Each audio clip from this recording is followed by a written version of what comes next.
Welcome to the channel. Sitting here waiting for a progress tour on housing on our home. I thought I'd make a follow-up video for shipping a vehicle to Barbados. First and foremost, if you are thinking of whether you're a returning national, retiree, or other, if you are thinking of shipping a vehicle to Barbados, there was a recent article in Barbados today where the island is dealing with a large surplus of vehicles on island, and they're hoping to implement a plan to manage that, because Barbados has a progressive plan to become less reliant on fossil fuels, and part of that is switching over to electric vehicles, the EVs. So if you are planning on bringing a vehicle to Barbados, it behoove you to bring an EV. Our vehicle was already paid off and very reliable. It's a Toyota, #1 brand in the world. So after doing the research, I didn't find it necessary to sell our Toyota 4Runner. We did sell our BMW. I didn't find it necessary to sell the Toyota 4Runner. I found it necessary to ship the vehicle. Many factors. One, the reliability, low cost, and the road conditions here are not what many cities, if you lived in a city, not what you'd expect.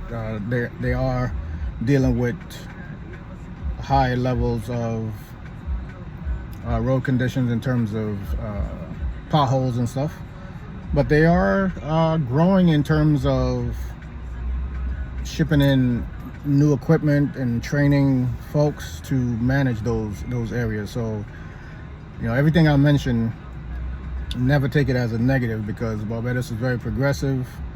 I remember 3 years ago we were here and I attended a college synopsis where they were discussing the effects of COVID mentally on people, and that's one of the few that I've seen in the Caribbean islands. But anyway, I digress. If you are shipping a vehicle, keep in mind you are going to need copious amounts of and duplicated information for every agency that you have to deal with, from the shipper that you're using, to the port once it gets to Barbados, to the customs agent that you have to hire to retrieve your vehicle from the port, which is a little bit frustrating for me because I'm in logistics and I have a TWIC card, which grants me access to American ports. It's not international. I know that. It's not international, and it didn't do me any good here. We had to hire a customs agent to retrieve our vehicle from the port. So keep those things in mind. The process does take a while. Our vehicle was not the norm when it came to shipping, because we shipped from Alaska, from Fairbanks, Alaska. So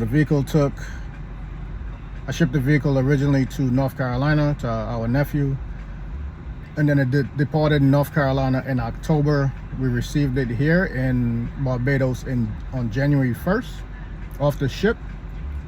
And then we didn't retrieve the vehicle until recently this month, February, I believe it was February 12th or whatever the date was. It was a long process, a lengthy process, but it was worth it. We now have mobility, so we've secured housing, we've secured mobility, and you need that even on an island. We're not used to relying on folks for much living in Alaska. We're very self-reliant, grew our own food, transportation, housing, heating, never worried about none of those things, and we don't intend on doing that here. So it was a blessing to ship our vehicle. But for you, if you're a returning national or retiree, keep in mind Barbados is moving towards, our vehicle is a fuel vehicle. Barbados is moving towards being less reliant on fossil fuels. So however you navigate that, but I would advise taking a look at EV. If you are shipping one, ship an EV, especially if you're gonna be falling in on new housing where you could implement solar, and now it's a value added decision. The documents you will need, besides your vehicle VIN information, you'll need the banking information as to how either you financed or outright paid for the vehicle through the dealer, whatever the financing or payment of the vehicle, however you obtain the vehicle through financial means, you will need a copy of that. Of course, your driver's license, your current insurance for shipping. You'll need to obtain insurance in Barbados before retrieving the vehicle from the port. You will need a customs agent, and everyone needs documentation. So all the paperwork you will need, it has to go to every single agency. The customs agent is your middleman or woman.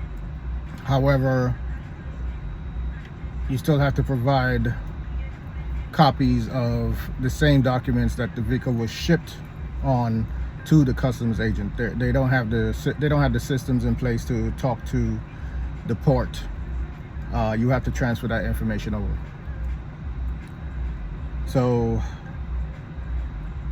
one of the other pieces of information that's very vital, once you obtain your vehicle from the port, then you have to take it over to the licensing authority. Licensing authority grants you the right to get your license plate. Then you could go ahead and get your license. You have some time to switch over, depending on where you're traveling from. But the licensing authority makes there's an inspection that your vehicle need to go through. If your vehicle is less than 10 years old as a returning national, that inspection is void. You do not need to have that inspection done on your vehicle. Matter of fact, as a returning national, you could ship a vehicle any age. However, the inspection portion does not need to happen unless the vehicle's over 10 years old. If that makes sense. You do have to pay for your license plate. You have to pay for the registration. Those fees can be found on the website, on the Barbados License Authority website, and then your vehicle is road ready. But once again, all the same paperwork that you had when your vehicle was delivered from the port, and most importantly, your engine number. Your engine number is not your VIN number. So your VIN number is the chassis number. The engine number is the engine number on your engine, whether it's a plate or embedded by some kind of laser imprint on your engine itself. So you need to find that. Talk to your dealer, because you will need that here if you are shipping a vehicle. I have no idea where that is since you don't have an engine on an EV, you have a motor. I'm not sure what the requirements are for EVs. I would have to research that. But I would imagine they would need different information for EVs itself. So that's the wrap up on vehicle shipping to Barbados, and I'll be doing a follow-up video on housing again, reviewing another house when it becomes available. Be well.